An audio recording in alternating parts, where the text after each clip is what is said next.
Papaya salad na merong buto ng ipil-ipil naman ang cravings ng inyong kaumami sa kanyang birthday celebration. Samahan niyo po kami dito sa napakagandang lugar na bagong discovery lang namin. Hindi namin ini-expect na napakaganda pala nitong restaurant na bago lang na nasa kalagitnaan ng bukid na lagi naming nadadaanan. Ito po ang Mukrata Restaurant. Ang Mukrata ay isang Thai traditional barbecue at meron din silang iba't ibang mga dishes katulad ng mga salad, fried rice at mga ulam. Meron din silang playground kaya tuwang-tuwa yung aking mga anak.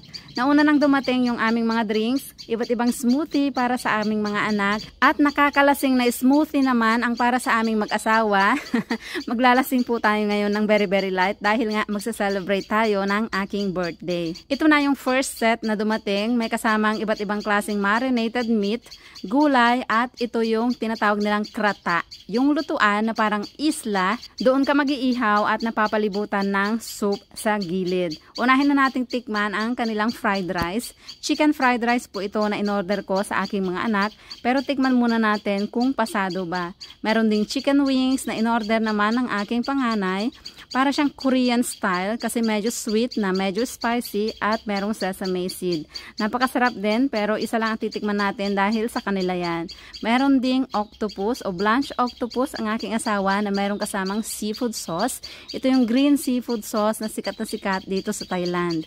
Meron din tayong lotus root salad pero meron siyang toppings na piniritong meat or pork meat. Meron itong sibuyas, ayun nga, lotus root, kamatis at marami pong mga herbs, super spicy at bagoong po yung sauce niyan. Ito na yung cravings ko noon pang isang linggo na papaya salad with crabs, bagoong din po yung sauce na merong ipil-ipil seed. Yes po, sa mga bago sa ating page, kinakain po o pinapatong sa mga salad ang ipil-ipil seed, ganun din ang dahon. Mainit na yung ating kawali o kawali na ihawan, kaya maglalagay na tayo ng mga gulay at noodle dito sa kanyang soup. Merong repolyo, kangkong, corn, at carrot. Yung soup po pala nila ay meron ng lasa. Siguro pinagpakuluan ng mga buto-buto. Mainit na rin yung ihawan, kaya mag-iihaw na ang aking asawa at yung taba na ipinapahid niya ay kasama na talaga yon. Yun yung una nating ilalagay o ipapahid para hindi dumikit yung mga marinated meat. Merong chicken, pork, liver, merong bacon, merong giant squid, meron ding crab meat at hipon. So, kumpleto na. Yung sausawa naman ay kanya-kanyang kuha na doon sa gilid. So, pwede mo siyang timplahin. Though timplado na, sweet and spicy siya. At pwede ka pang mag-add ng maraming bawang at maraming sili. So, gusto kong super spicy para mas masarap yung ating mga isinasawsaw. Walang kanin ang ganitong klase ng barbecue o hindi siya pinaparisan ng kanin. Kaya naman, nilalagyan nila ng mga noodle. Glass noodle yung napili namin sa isang set. So basically, ito po ay ihaw-ihaw at hot pot na rin. So 2-in-1 na. Super fresh din ng kanilang mga meat and seafood. Kaya kung nasa Thailand ka o magta-Thailand ka soon, subukan nyo po ang Thai Mukrata. Kahit saan po, kahit saang mall, kahit saang mga kanto-kanto dito sa Thailand ay napakarami nito.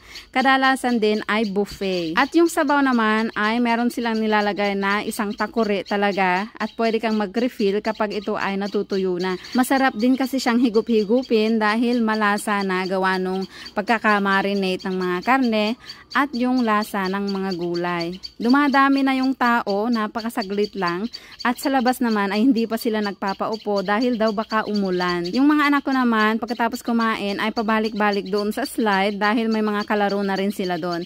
Meron ding free ice cream dahil birthday natin ngayon. Free din para sa mga bata at free para sa mga lolo at lola. At dahil birthday ko at free ako sa ice cream ay talaga namang tinatlong patong ko na.